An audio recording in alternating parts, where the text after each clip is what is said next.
morning sun, searching for a longer day.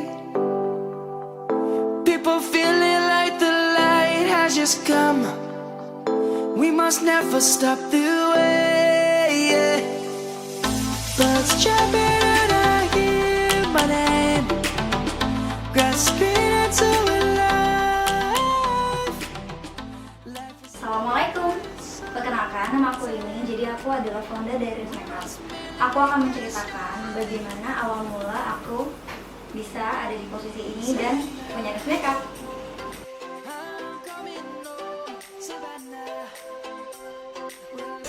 Nah, jadi sebelum aku terjun ke dunia makeup sebagai MUA, aku adalah seorang karyawan dari perusahaan swasta.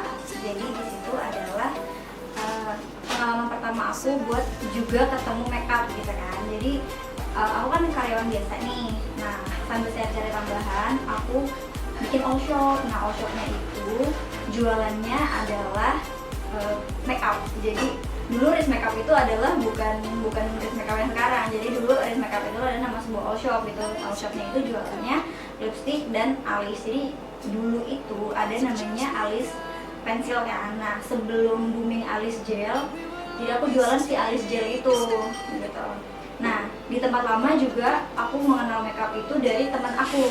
Teman aku dulu sudah menjadi perias waktu itu. Teman aku bekerja juga, tapi dia juga perias. Dari situ aku juga bertukar pengalaman dan teman aku juga mau ngajarin aku makeup gitu kan. Lambat laun karena memang aku jualannya makeup, ada teman aku yang minta untuk di make upin tuh gitu kan. Aku mau dong di make upin karena basicnya aku bukan MUA, aku nggak berani kan dan nggak punya peralatannya juga. Terus teman aku masih pinjam aku peralatan itu buat aku make upin si teman aku yang satu lagi. Nah, karena setelah aku posting hasil makeup aku di Instagram, terus teman-teman aku yang lain termasuk saudara-saudara juga pada mau minta di make upin. Nah, disitulah aku mulai berani untuk terjun ke dunia makeup artist.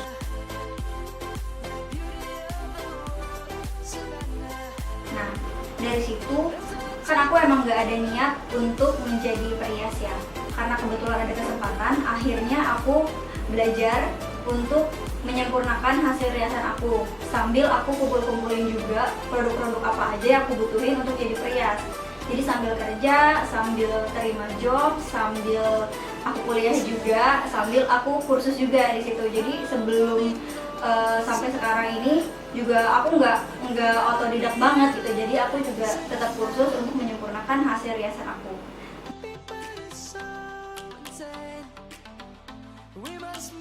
Nah, terus suka dukanya tuh banyak sih sebenarnya suka dukanya, karena kan membangun usaha di bidang jasa. Jadi aku harus banyak-banyak ngambil kepercayaan orang. Jadi bukan cuma dari kualitas produknya atau dari harganya, tapi dari attitude kita, cara kita menservis orang, itu yang benar-benar banyak aku pelajarin dan itu banyak banget suka dukanya gitu ya.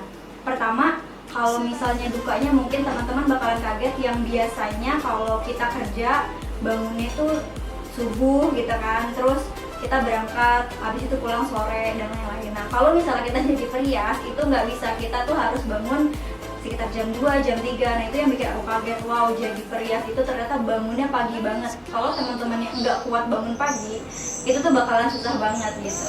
Nah, selain untuk bangun paginya itu yang perjuangan, juga kita akan ketemu berbagai macam suku, budaya, sifat orang yang berbeda-beda. Kita benar-benar nggak bisa sepelein itu gitu. Dimana kita bekerja dengan berbeda suku, kita juga akan menerima perlakuan yang beda gitu. Walaupun memang kita nggak bisa melihat karakter orang dari sukunya, cuma memang ada beberapa mungkin orang yang memang ada yang lembut, ada yang kasar, walaupun memang harusnya nggak maksud dia tuh nggak kasar, tapi memang gaya bahasanya seperti itu. Bukannya kalau misalnya ada klien yang nggak percaya sama kita, terus ngeremehin kita, udah gitu kayak mentang-mentang kita dibayar, jadi kita bisa disuruh seenaknya gitu, padahal harusnya sebagai sesama yang membutuhkan ya, kayak aku juga membutuhkan klien juga membutuhkan kita harus saling membantu. Apalagi kalau misalnya makeup itu kan juga bagiannya dari itu termasuk jasa servis. Kalau misalnya kita juga servisnya kurang bagus, pasti hasilnya juga bakalan kurang maksimal. Terus sukanya sih banyak banget ya, karena kan aku juga perempuan, aku seneng juga ngumpulin koleksi makeup dari berbagai macam merek, dari berbagai macam jenis makeup gitu ya. Terus udah gitu kalau misalnya kita lagi ikut workshop, ikut kursus dan lain-lain, itu kita ketemu dengan orang baru, pengalaman baru gitu. Terus udah gitu kalau misalnya jadi perias, memang kita harus bangun pagi banget, tapi kita juga bisa jadi fleksibel gitu dibanding dengan menjadi karyawan. Kalau karyawan kan kita harus kerja Senin sampai Jumat. Kalau misalnya sebagai perias, kalau kita mau ambil job ya ambil, enggak ya enggak gitu kan. Cuman aku juga baru resign itu di tahun kedua atau tahun ketiga aku makeup gitu. Jadi selama 3 tahun pertama aku makeup itu aku masih kerja. Jadi aku kerja Senin sampai Jumat, Sabtu Minggunya aku merias gitu kan. Karena memang aku nggak bisa meninggalkan pekerjaan aku juga harus konsisten dengan hobi aku yang sekarang atau sampingan aku gitu kan. Karena kan untuk aku nabung, ngumpulin beli peralatannya itu kan nggak gampang dan nggak murah ya. Jadi aku harus kerja untuk nabung nih untuk usaha aku yang sekarang, Ris Makeup. Nah, kalau aku memang senengnya kan sekarang kan aku punya gaun ya, jadi senangnya tuh aku kalau belanja gaun gitu kan, belanja bahan gitu, aku juga senang. Nah, di situ aku mengumpulkan dari gaji-gaji yang kemarin aku jadi karyawan itu.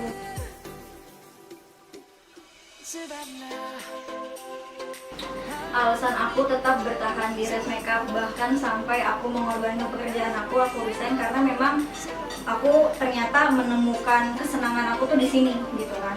Jadi kalau seandainya aku tahu dari awal gitu kan, tapi kan manusia nggak ada yang tahu rencana Tuhan kayak gimana. Jadi memang aku juga terjun ke dunia makeup itu di kuliah aku semester 4, dan waktu itu aku lagi bekerja sebagai sekretaris. Jadi sekretaris itu kan pekerjaannya lumayan padat ya, karena harus keluar kota, dinas dan lain-lain gitu kan. Nah, itu aku lepas demi untuk membangun si Ris Makeup ini. Jadi dulu tuh memang aku belum punya baju pengantin, jadi masih benar-benar jasa rias aja gitu kan. Nah, kenapa akhirnya aku bertahan? Karena memang kalau dibilang buat kesenangan sendiri juga enggak. Jadi aku memang untuk keluarga juga, bahkan waktu itu keluarga aku pun khawatir kenapa aku resign gitu kan. Tapi aku berusaha untuk meyakinkan mereka dan diri aku sendiri bahwa aku passionnya tuh di sini. Jadi aku akan berusaha semaksimal mungkin buat bikin Ris Makeup ini maju. Karena waktu itu aku inget banget, waktu aku resign itu followers Instagram aku tuh baru 3.000-an, yang dimana ya belum banyak yang kenal gitu kan. Tapi aku optimis bahwa nanti Ris Makeup tuh makin lama akan bertumbuh dan akan makin besar. Dengan seiringnya dengan seiring banyaknya waktu aku buat fokus ke Ris Makeup, karena kan sebelumnya kan aku nggak fokus kan. Jadi aku sambil kerja sambil makeup, jadi Ris Makeup itu nggak fokus. Nah, bener-bener setelah aku resign itu aku fokus, dan akhirnya benar-benar Ris Makeup itu berkembang pesat gitu, bahkan sampai sekarang ya alhamdulillah kalau sudah puluhan ribu gitu, dan bahkan aku pun nggak nyangka.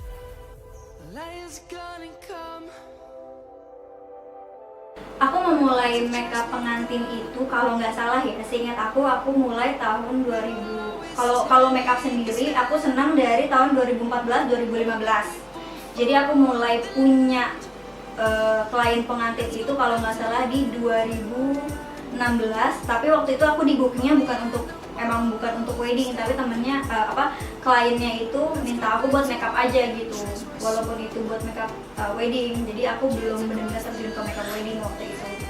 Nah, setelah itu di tahun 2017 kebetulan kan aku sudah menikah ya, jadi aku menikah 2016. Waktu itu aku belum pernah make upin pengantin sama sekali. Jadi di tahun 2017 itu adalah klien pengantin pertama aku. Jadi disitulah aku memberanikan diri untuk makeup pengantin, dan alhamdulillah banget responnya tuh baik gitu kan. Oh ternyata karena kalau misalnya aku takut terus, aku nggak akan tahu kayak gimana. Bahkan waktu itu aku bener-bener nggak didampingin sama siapapun untuk make upin pengantin. Aku cuma cari-cari bagaimana dari YouTube atau nanya-nanya ke yang lain yang sudah pernah make upin pengantin. Akhirnya aku beranikan diri untuk make upin pengantin, dan ternyata setelah terjun aku tahu rasanya dan tahu bagaimana cara mengatasinya, atau bagaimana sih kalau misalnya kita berada di posisi make upin wedding gitu kan. Karena kan kalau misal kita make up untuk acara biasa kayak wisuda dan lain-lain itu rasanya beda. Ternyata kalau wedding itu memang lebih tegang pertama, kedua karena waktunya lama, jadi kita dituntut untuk make up itu tuh harus awet banget dan tahan air mata ya kan. Karena kalau wedding itu kan ada sungkem, ada izin dan lain-lain. Nah itu benar-benar menguras air mata, yang dimana kita sebagai perias juga harus tahu bagaimana caranya supaya makeup itu awet gitu ya.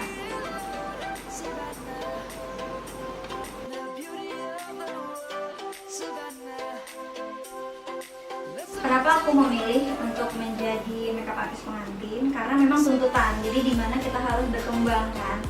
Di awal-awal memang aku masih beraninya untuk wisuda, photoshoot, prewedding dan lain-lain. Tapi sekarang untuk menaikkan kelas aku sendiri, menaikkan taraf kemampuan aku, juga aku memberanikan diri untuk makeup pengantin gitu. Dan alhamdulillah sekarang malah lebih banyak rias pengantin gitu daripada rias yang lain-lain, karena memang sudah mungkin udah jalannya aja kali ya gitu. Karena juga memang aku difokusnya di pengantin gitu, karena ada baju juga, baju pengantin. Mungkin kalau misalnya aku fokusnya di yang lain akan lari ke hal lain, karena makeup itu benar-benar luas banget jangkauannya, dan banyak juga pesaingnya gitu. Dan di sini aku fokus untuk makeup pengantin karena memang passion aku di situ gitu, passion aku di makeup pengantin.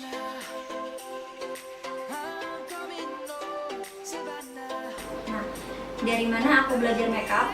Awal banget itu memang aku otodidak, terutama di ngeliatin orang, terus diajarin sama temen aku yang MUA. Nah setelah itu aku cari tahu lewat buku, jadi aku membeli buku di YouTube. Pokoknya hampir buku-buku makeup yang terkenal di Indonesia aku udah punya, karena dari situ aku belajar gitu. Aku baca-baca. Sebenarnya karena kalau dari YouTube aja atau dari dari orang aja gitu kan, kadang aku susah untuk menyerap informasinya. Nah dari buku aku bisa sambil santai gitu kan, sambil santai baca satu lembar. Oh ternyata dari situ baru aku dapat gimana sih cara make upin orang yang misalnya wajahnya bulat, lonjong, yang kotak dan lain-lain. Gimana caranya eyeshadow yang warna ini, warna itu gitu kan, dari buku, terus otodidak juga, dan dari YouTube. Nah lanjut kalau aku mau naik, karena aku juga penasaran kan dan aku mau naik kelas, jadi aku mulai ke workshop, karena waktu itu kan uangnya juga belum banyak ya. Nah sedangkan harga workshop itu lebih murah daripada harga private. Akhirnya aku ikut workshop, di mana workshop itu biasanya aku dapat goodie bag isinya voucher dan isinya tuh make up gitu. Jadi aku ngerasa aku nggak akan rugi. Pertama aku bayar, aku dapat produk dan aku dapat ilmu. Nah banyak banget aku ikut workshop, terus naik kelas lagi, aku ikut workshop pengantin. Nah di situ baru aku merasa wah beda nih ternyata kalau workshop pengantin seperti ini gitu. Lanjut lagi aku private. Nah di private itu memang lebih detail kan. Aku pribadi gitu ya, jadi tahu gimana cara nge-tap foundation, bahkan cara pegang kuas pun kalau kita cuma lihat di YouTube atau kita cuma baca-baca aja kita nggak tahu. Jadi cara pegang semua peralatan makeup itu aku tahunya dari private itu sendiri. Nah kalau misalnya masalah kesabaran ya, sebenarnya memang semua pekerjaan itu kita harus sabar, nggak cuma jadi emo aja. Mungkin balik lagi karena kan kita adalah bidang jasa yang membutuhkan ketelitian tingkat tinggi gitu ibaratnya ya, karena kita ngerjain muka orang gitu kan.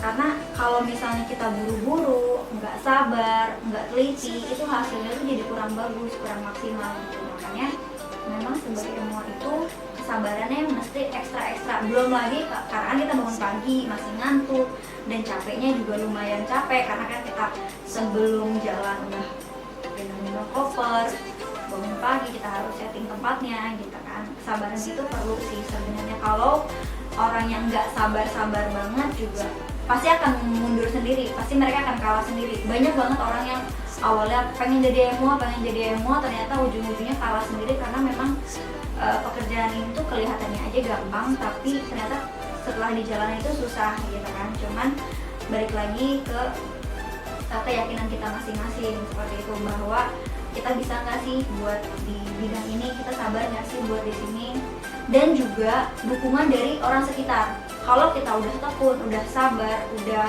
berusaha semaksimal mungkin, tapi orang-orang sekitar kita nggak dukung, itu percuma juga gitu. Jadi semua aspek sih sebenarnya kita harus sinkron gitu antara ketekunan, kesabaran, ketelitian, dan support sistem dari lingkungan. We must merely make a start. Savannah.